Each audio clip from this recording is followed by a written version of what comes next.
Hello my dear friends, I am Prashant Mavani and I warmly welcome all of you to StudyIQ. I hope you all are doing good. Dear friends, I have got a couple of queries from you guys regarding from where you can download the PDF file of my lectures. Then let me tell you that this is my Facebook page here. I do share a link of my lectures, all my lectures on my Facebook page. The second option for you is if you are using Telegram, then we have a Telegram channel. You will find the link to join our Telegram channel right in the description of this video. And the third option for you is our website. Regarding our website, I would like to add that we provide pen drive and tablet courses for various different exams. On your screen, you can see the range of things that we offer and much more you will find on StudyIQ.com. And the thing is, at present, great holy sales are going on. You get up to 50% discount on our pen drive and tablet courses and test series and other things. So make sure you check out StudyIQ.com to know more about it. With this, identify the person that you can see on your screen. The last person was Anupriya Patel, Minister of State for Health and Family Welfare. With this, the first item that we have is coming from Vice President's office. Vice President basically gave away Prime Minister Shram Awards. He said India is the economic hope of the globe. What do you understand by economic hope of the globe? The thing is, India, our country, you know, we have a very young population. Nearly 65% of our population is below 35. And you know that youngsters, the demand group, you can say, right? Or the demands of youngsters are always high, right? They need new house, they need new car and mobile and other things. So here we are a country where you can find a big market here to sell your products. The other thing is, in terms of geography, you know that we have deserts and plain areas and plateaus and coastal areas, and you can go on and on. So it's not just a division or variety of land. Based on this land, you have different resources, right? Versatile resources that you find here, natural resources, and based on this raw material, you can build your factories here. The other thing is our economy is growing at a very good pace. 7% plus growth rate is not bad at all for a size or a country like India, and hopefully in near future we are trying to clock 10% plus or double-digit growth as well. Is part of our goal or mission for forthcoming future. So naturally, if you invest in India, you get more from us. You get best return in a expanding and growing economy like India. So this is one of the reasons why India is considered as an economic hope of the globe. Apart from that, he said that millions of workforces are working round the clock to keep the wheels of economy running. If you think about it, you will find thousands of products around you, right, in your house as well, starting from your house to your glass of water. Someone somewhere, they have worked hard to produce the things that we are using. So you can also say that we are in an ecosystem. This ecosystem is not a biological ecosystem. I'm talking about economic ecosystem or economical system that is dependent on each other. He also said that this Shram Awards are real GDP festival. You know very well that Venkaiah Naidu is very famous for breaking down complex items into very simple things. A book was also released by Prime Minister that was written by our Venkaiah Naidu ji, or I think someone wrote this book on him. I'm not sure about that, but I'm definitely sure we have talked about this thing in PIB. That was a book launch before he became vice president when he was minister, and I remember that news piece that whole book contains short forms and shortcuts and things like that, right? You know, he uses this type of words or this type of terminologies most of the time. Here you can see how beautifully he has coined this GDP, growth driving power and great dedicated persons together. If we marry these two things, then we can kick up this gross domestic product as well. He talked about this improving the productivity of our workforce, and this is more coming from the culture, right? This work culture that we have here in our country, you know, discipline and time management are two things in which we are lagging when we compare ourselves with Japan and China and European countries. So this is something that we have to work on. Factories and industries, they can train their workforce for increasing their productivity. Research is done in universities play a very important role here as well. And if we can produce more per hour, then our output would be more, and so will our income too, right? Our income will go up. He also talked about secularism, and he said that secularism is in the DNA of the people of our country. Very rightly said, because the thing is, if you study history, and I'm sure you have to, because the nature of our competitive exams, when you study history, you will observe this thing. If you have gone through, then have you observed it from this point of view that let's take example of Ashok. He used to follow Buddhism, but his grandson used to follow Jainism.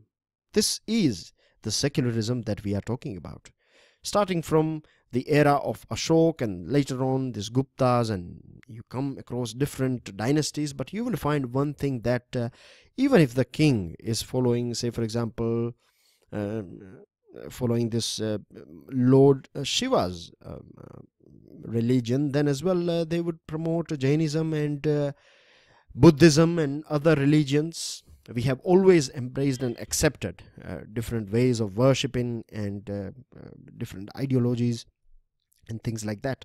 So this is definitely part, secularism is part of, is in fact in our blood and DNA, and this is the reason why we have secularism in our constitution. It's not that we are secular because of our constitution, no, because it is in our DNA. That's why it has got on our constitution as well. A book has been launched by Vice President. This book is authored by Shri Sanjeev Gupta. Do remember this name and the name of this book as well. Sahas Ka Dusra Naam Zindagi. Because apart from UPSC, most of the exams, right, they can ask you one question. If particularly bank exams and SSCs, they ask you this type of question. So, and most of the questions are coming from current affairs and famous books. So Shri Sanjeev Gupta has authored this Sahas Ka Dusra Naam Zindagi. He talked about this important topic as well regarding training our all children to make them responsible citizens of the future, and craft them and train them in such a way that they become shining examples for the next generation. This is something that you can relate with keeping a student or keeping curiosity within us alive all the time. No matter how old you grow, no matter what is your age, it doesn't matter. Curiosity is something that that should be kept alive all the time. We should upgrade ourselves as much as we can, because this upgradation of with the knowledge is something similar to our gadgets, our phones, right? We do upgrade them whenever we find a new version of our app or whatever we are using, isn't it? This gadgets in the same way, when we keep ourselves upgraded with knowledge, it is our overall you can say overall capacity that we are building. Now a very interesting news coming from Human Resource Development. Prakash Javadekar has said that within a couple of years, this syllabus of NCERT will be reduced up to 50%, right? There will be a reduction of 50% in this NCERT's syllabus, and the reason is because at present we know this scenario. We have seen this thing in many films as well, that kids, they hardly find time to do some extracurricular activities, like going for football, or may it be outdoor sport or indoor thing, or may it be things associated with your arts, right? It is very important that children's, right, they should be provided with they should be at least provided with a platform through which they can have a bit of exposure to all these different important aspects of our life. Studies are definitely very important, but we should never keep our children away from other areas as well, right? And it is very important for their overall holistic growth. So this is one of the main reason behind it. Now 2 months time is given to all the stakeholders, teachers and parents, and educationists, and you too are a stakeholder. So if you want, you can pass your suggestion to Human Resource Development Ministry. With this, Home Ministry has decided to give away, you can say, different figures are there in front of you. Basically, if we read between the lines, then we find here that it is the Home Ministry that is directly associated with all natural calamities. Or when I say natural calamities, I mean to say the post-natural calamity repairing thing, or rehabilitation thing, or restoration thing. You can see a very strange thing that takes place in our country because of our geographical diversity. You find in some states you have flood situations, other states are fighting against these cyclones, and at the same time you find some states that are dealing with this drought situation. Now the money can be provided by the central government.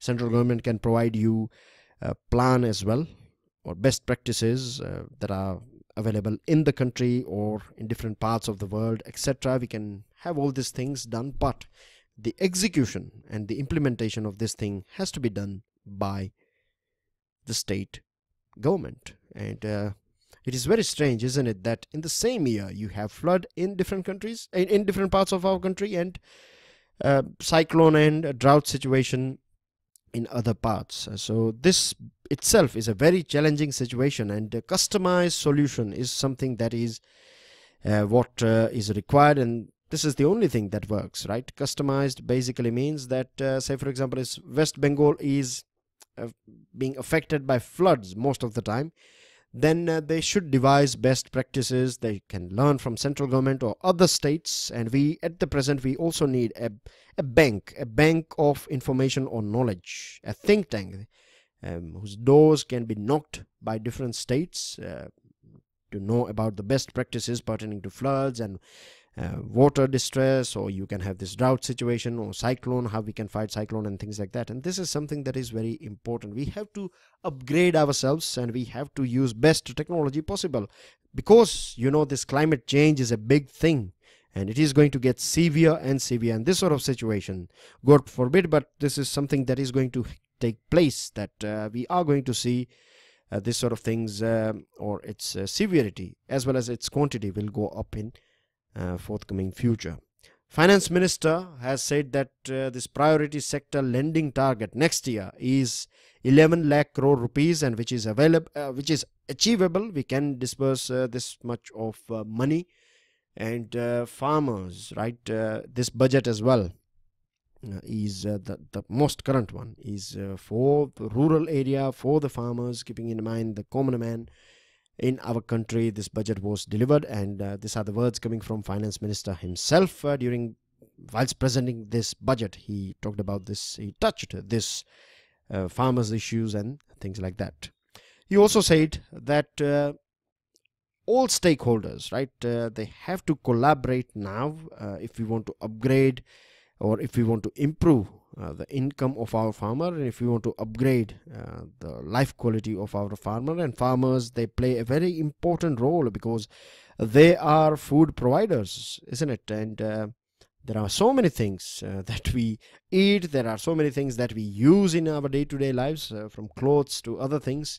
Most of the things are coming from agriculture, are associated with agriculture. And if farmers, right, who are composing the maximum, you can say 50% plus population, and here we are also talking about rural area too. They are living in rural area, and rural area as well, you know that nearly 70% of our population is living in rural area. So when we cover these two important things, then we cover the whole country, generally speaking. European Union has expressed its concern regarding the situations going on in Maldives. It has also warned Maldives that targeted measures, if required, will be taken against Maldives if they don't improve, or if they don't change the situations that are going on over there. You know, emergency has been extended. We also know that opposition leaders were absent during this extension of emergency. You require some 42 or 43 people, or this 43 member of parliaments, if you want to carry on with, or if you want to apply, or if you want to extend this emergency. But only 38 MPs were present in Maldivian government, in this Maldivian parliament, and then as well they passed this thing. So this is something you can call they have bypassed. The current government has bypassed the constitution and the rules and regulation, and this is not acceptable at all for any democratic country. The other thing is the rise of China, or you can say this rising influence of China in Maldives is a big threat for India. The second thing is Saudi Arabia is penetrating here in Maldives. We have a good relationship with Saudi Arabia, no doubt, but the matter of concern here is that Wahhabism, which is a sort of extremist ideology, right, is also deepening its root here in Maldives. There was a report in newspaper a couple of last year, I guess, or in 2016 or 2017 as well. There were a couple of reports, but it was mentioned in 2016 too, that in terms of country, if you see, then the maximum youths are coming from ISIS. When you keep it, or when you take into consideration the population of a country and the number of people joining ISIS and other radical groups. So Maldives is a very tiny country. We know it is a very small archipelago here in Indian Ocean, but it is a matter of worry that youngsters are joining, youngsters from Maldives are joining this banned radical groups. So this is the thing, and European Union has said that they should follow rules and regulation, and this separation of power should be followed. Principles of democratic rules and separation of powers is something that they should adhere to, and things like that. So let's see, if we don't know yet, but if required, then European Union can apply some sanctions on this Maldives, and if sanctions are applied, then a role of China will come down a little bit because of this sanctions, because China has to follow these sanctions as well. But you never know, if it goes into UNSC, then China can use its veto power, so it will be a deadlock. King of Jordan Abdullah II bin Al Hussein is going to be here in India tomorrow for 3 days, and he will be accompanied by business delegation. When we are talking at present, he is here in India. You know, we are taking 2 dates, 26 and 27 together. So he is already here in India, and he's accompanied by this business delegation. Apart from that, we are going to have a bilateral discussion with Jordan. We are going to discuss regional as well as international issues of mutual interest. Now, regional, you know, things going on in Syria, you know, things going on in Yemen. Recently, Palestine and Israel were in news. They are in the same area here, you know, this West Asian part. I will show you the map as well. Here you can see Jordan, the country Jordan, capital is Amman. It is sharing its border with Israel. It's sharing its border with Palestine, Syria. You have this a bit of Lebanon. It is touching just here a little bit.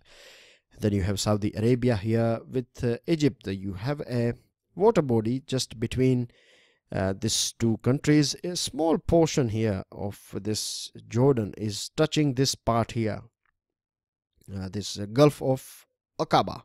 And because of this reason, Jordan is not considered, or in fact it is not a landlocked country, because it has this access to this Gulf of Aqaba, and this Gulf of Aqaba directly connects you with Red Sea. Of course, I will reckon you guys to open your atlas and go through or do observe this area, West Asian area. We have talked about this West Asian area earlier on as well. Prime Minister has said that NDA government has increased this minimum support price of crops by 1.5 times in 48 months, and in near future this will be raised till you can say 2 times, right? And this is one of the way you can double the income of our farmers. And we talked about this thing, remember, villages and farmers. We know maximum population is associated with farming, and maximum population of our country is living in rural areas. So when we change the fate, or if we want to change the fate of our country, then we have to change the situation of villages and our farmers. He talked about these things during this second India-Korea Business Summit. Korea is such an inspiring country for India, because if you go through its history and if you see its current position in the world today, then you find it is a pure story of rags to riches.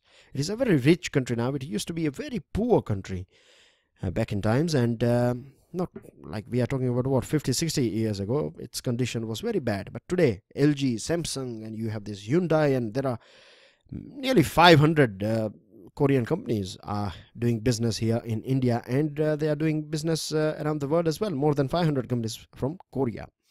The other thing is that we are definitely we are a very heritage civilization. We have a long legacy of you can say this civilization and culture and things. At the same time, our one leg is in modern society as well, and that's how it should be, right? In one hand, if we have all this civilizational texts, then on the other hand we need laptops and gadgets and computer, and more things are getting formal now. Formal economy is expanding, though the pace has come down a little bit, but things are not that bad.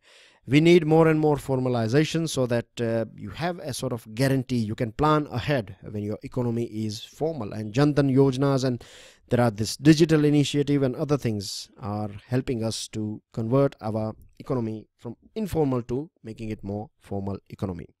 The other thing is he talked about this deregulation and de-licensing. Nowadays we know this drive is going on. Single window clearance and other things are something that we see in our country. Different states they have reduced this permissions. Earlier on there used to be nearly somewhere around 70-80 permissions, both central and state governments permission. If you combine, then this many permissions were required to do business in India.